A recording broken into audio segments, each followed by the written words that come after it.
സ്വർണം വാങ്ങുന്നത് കുറയ്ക്കണമെന്ന പ്രധാനമന്ത്രി നരേന്ദ്രമോദിയുടെ പ്രസ്താവനയും തുടർന്ന് ഇറക്കുമതി ചുങ്കം 6-ൽ നിന്നും 15% കുത്തനെ കൂട്ടിയ കേന്ദ്ര സർക്കാർ നടപടിയും സ്വർണ്ണ വിപണിക്ക് വൻ ആഘാതമാകുന്നു.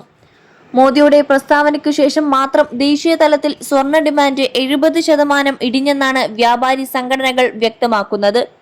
പശ്ചിമേഷ്യൻ സംഘർഷത്തിന്റെ പശ്ചാത്തലത്തിൽ വിദേശ നാണ്യ ശേഖരം വൻതോതിൽ ഇടിയുന്നതിന് തടയിടാനായാണ് സ്വർണം വാങ്ങുന്നത് കുറയ്ക്കണമെന്ന് മോദി ആഹ്വാനം ചെയ്തത്.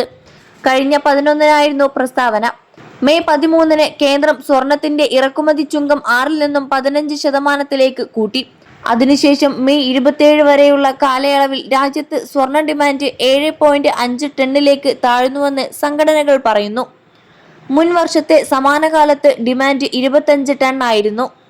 കോവിഡാനന്തരം കേരളത്തിൽ സ്വർണ്ണാഭരണ വിൽപ്പനയിൽ മികച്ച ഉണർവുണ്ടായിരുന്നുവെന്നും എന്നാൽ നിലവിലെ വിലവർധന കച്ചവടത്തെ സാരമായി ബാധിച്ചെന്നും Kerala gold and silver merchant association സംസ്ഥാന general secretary S Abdul Nasar മാധ്യമപ്രവർത്തകരോട് പറഞ്ഞു. 21 ലക്ഷത്തോളം സന്തുഷ്ടരായ ഉപഭോക്താക്കളും 2 ലക്ഷത്തോളം തിമിര ശസ്ത്രക്രിയകളും പൂർത്തിയാക്കിയ മലബാറിലെ ഏക കണ്ണാശുപത്രി Alsalama eye hospital, hospital road, Perinthalmanna.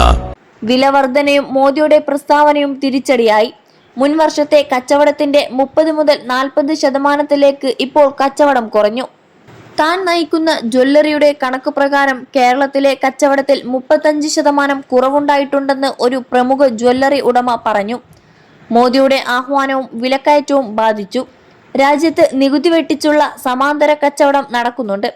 അതിന് തടയിടാനാണ് സർക്കാർ ശ്രമിക്കേണ്ടത്.